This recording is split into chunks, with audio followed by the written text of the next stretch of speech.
Okay, so tonight's topic is an introduction to preferential rights and the WSAP, or water allocation program at MET or MWD. So first of all, what are preferential rights? Preferential rights are the percentage of available MET water supplies that each of MET's 26 member agencies has a statutory right to, and is inherently inequitable in the way it was written, which has led to a lot of debate and litigation since they began in 1927. These percentages are the proportional share of a member agency's total cumulative payments to MET, since the very beginning, since they were founded as a water agency, so back since the 1920s. But that excludes their payments for their water purchases. So for math-oriented folks, I have a formula that tries to simplify this calculation down here. But essentially, it's what a water agency has paid into MET besides their water purchases. And if you want to know why their water purchases are excluded, it's that when MET was established, when MET was established, all of its costs were paid through property taxes, and it's thought that agencies receive the benefit of water when water is purchased and consumed, but they should accrue the benefit for payments made for other purposes. Preferential rights reflect member agencies' taxes, their fixed charges, and wheeling payments to MET's capital and operating costs since MET was established. Wheeling is when a water agency uses MET's aqueduct and distribution system to transport its own water. So it's just another way of saying moving the water around. Preferential rights acknowledge a member agency's investments in MET, including its infrastructure like the Colorado River Aqueduct, and it allows agencies to benefit from those investments. Member agencies could exercise this right at any time, but most likely they would do it when water is limited, like during a drought. A member agency could invoke its preferential right to share of MET's available supplies. Preferential right percentages are updated annually. Preferential rights in the MET Act. So I mentioned that preferential rights are a statutory right that MET's member agencies have. You can read this part to yourselves, but this is the portion of MET's Act, Section 135, their preferential right to purchase water. And I think the key takeaway is that these are the member agencies' rights, not MET's rights. So for each city agency participating. Court decisions. So here are a few of the key legal finds on preferential rights. In March 2004, the Court of Appeal confirmed that preferential rights are legal and that purchases for water are not part of their calculation. The Court of Appeal based its decision on various facts and procedural history, including that in the event of a water supply shortage or drought, any metropolitan member agency can request that its preferential rights be invoked. In June 2017, the Court of Appeal determined that payments made to wheel water through MET's system count towards an agency's preferential right share.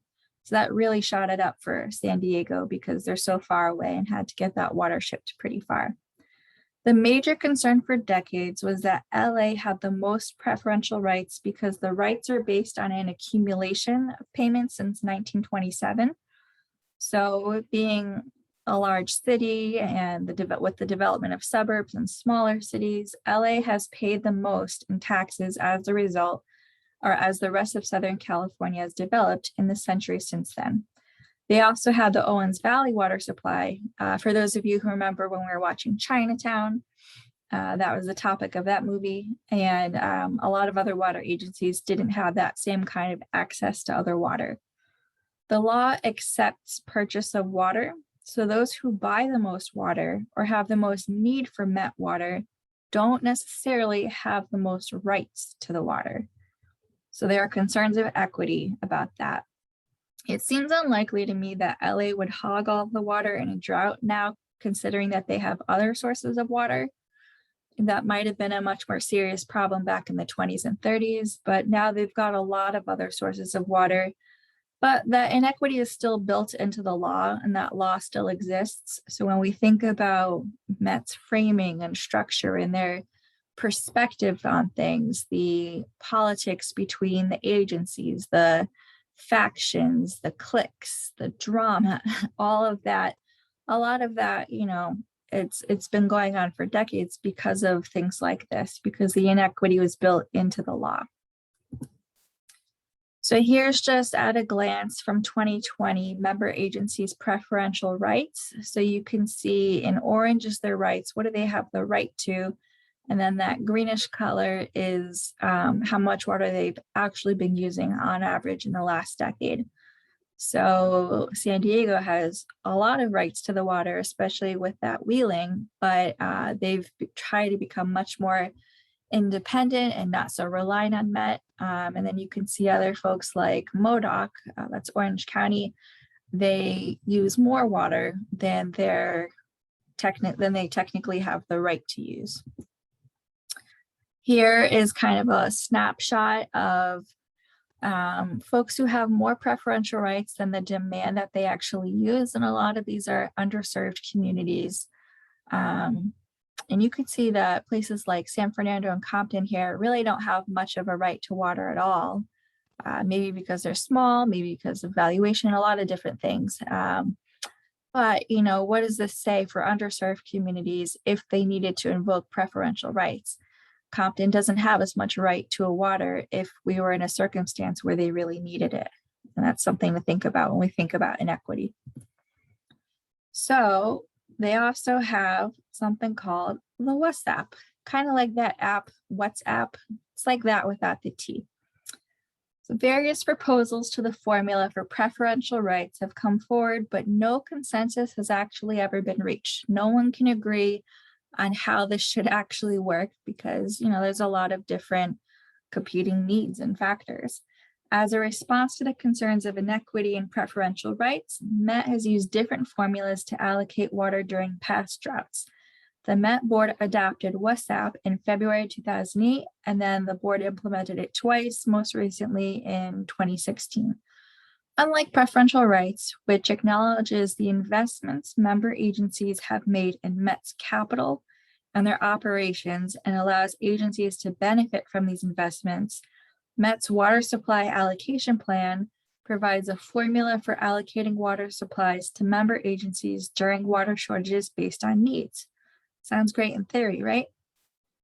In a drought or when there is a need to reduce water consumption, the Met board decides to implement an allocation at a certain level, like saying, hey, there's a drought, everyone needs to cut 20% of reduction from Met at least. Then from there, this allocation program helps them decide how to translate that to each of Met's 26 member agencies, depending on various factors, including the member agencies' locally controlled water supplies like recycled water projects and how successful they've been at conserving water. Historically, Met considered going to allocation when dry year storage dips or is expected to end the calendar year at around 1 million acre feet. So as the drought conditions worsen and Met implements stricter WSAP shortage levels, Met member agencies get a higher allocation for being more dependent on Met. The WSAP essentially incentivizes dependence on Met and disincentivizes local supply development. Agencies can receive credits for conservation, but then they can also receive credits for demand hardening, which is essentially the assumption that everything has been done to conserve and they can't conserve anymore, that they've already done everything that they can. There's nothing else they can do. Preferential rights have never actually been utilized to allocate water supplies. It's kind of like a what if scenario. In the past, Met staff has said that it disregards preferential rights during dry years, but preferential rights are actually not subject to waiver by the Met board, including when the allocation plan is implemented. So legally, WSAP cannot replace or supersede preferential rights unless Met declares it an emergency. The former Met general manager, some of you remember him because he only left us this summer. I shouldn't say left us, he only left the position this summer. Jeff Keitlinger said that the Met board has adopted policies to disregard preferential rights in dry years and instead allocate supplies based on need. The more local supplies an agency has or the more successful it is at practicing water use, efficiency, or conservation, then the lower its Met water allocation is. So this portion of the formula effectively disincentivizes local supply development and conservation, and thus incentivizes agencies' continued dependence on Met. So that's the problem. Although the Met Board has adopted this plan to allocate water during times of shortage, it does not replace or supersede the member agency's preferential rights, except potentially under certain conditions, which might be subject to legal challenges. So why do we care about this? Preferential rights are inherently inequitable. WSAP is not a sustainable solution to water allocation at Met. Similar to an allocation plan is the Water Supply and Demand Management Plan, or WSDM, and their guiding principle is that Metropolitan will encourage storage of water during periods of surplus and then work jointly with its member agencies to minimize the impacts of water shortages on the region's retail consumers and economy during periods of shortage. But really, there's yet to be an ideal system of water allocation that kind of meets everyone's needs, including the environment. WSAP disincentivizes, and this is really the key point, WSAP disincentivizes local resource projects, which are the best way to reduce reliance on imported water, like water from the Delta via the Delta conveyance. Agencies who would invest in the tunnel now would not receive water from the, agencies who would invest in the tunnel now, as in 2021 through 2024, when these payment and votes are starting to begin, they wouldn't receive the water from the tunnel until 2040 at the earliest. So if they invest in and build LRPs or local resource programs now, and then they become less dependent on Met, then they're going to lose their water allocation from WSAP. So by 2040 or later, how much water would they actually get from the tunnel? So if they're going to pay for the tunnel, they're going to want to receive water from it. So it's disincentivizing water agencies to become dependent and more locally sustainable. Agencies like Compton, San Fernando, and San Marino all have only a 0.5 percentage point or less of preferential rights. So why are they being asked to contribute to the Delta Tunnel? And they really don't have much of a right to any of this imported water. Is that asking a lot of some of these agencies? Is that fair? Is that equitable? We also see that the agencies who use much more water than their allotted preferential rights are the ones who have board members who are the most vocal in their support for the tunnel. So that includes MODOC, or Orange County, Callegas, Eastern Municipal Water District, Western Municipal Water District, Three Valleys, Pasadena, Inland Empire, and West Basin. Agencies have their own local resource programs, often funded by Met, but other than the upcoming regional recycled, other than the upcoming regional recycled water project, Met doesn't actually have their own LRP. So far, they've just been funding all of the member agencies. So a dependence on Met is essentially a dependence on imported water. Met has been toying with the idea of changing their business model to include their own local resource programs, and perhaps now is the time for that. That's actually one of the few things that conservatives, liberals, everybody can kind of agree on. Some folks say, hey, Met needs a new way to make water because as more folks conserve, they lose money through water rates.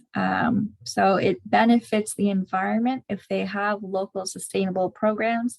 It benefits their finances if people are using less water. So here's a new way to make money off of water, but in a way that's sustainable. So this might actually be a reason why now is the time for them to focus on that. And especially with their upcoming budget meetings, this might be a time to really think about what it is that Met needs to do. So here are some additional resources if you're interested in this topic. I'll send out the slides and you can look through what's going on here and see if there's really more to explore. And then what to do about this topic, that's something we could talk about in our next week's meeting, the strategy session. That could be, you know, we could think, is this something we want to pursue? Do we want to focus or push them to focus on a different way of allocating water? Maybe we do, maybe we don't, but you know, that's one thing we can talk about, one way to get involved. And of course, if you are new to this group, we've got our Facebook group, and keep coming to these Wednesday meetings. Strategy is important. We're going to talk about that next week. And then here's the details if anyone wants to take a screenshot for the other upcoming Manzanar diverted screenings, just so you can see a visual of that. All right, so with that, we are all set here. Any questions?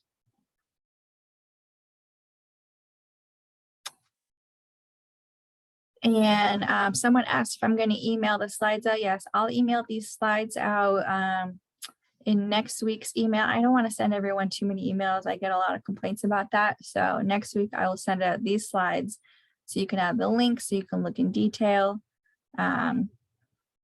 Yeah. Any other questions about this or any of the updates that we talked about? Okay. If not, then I am going to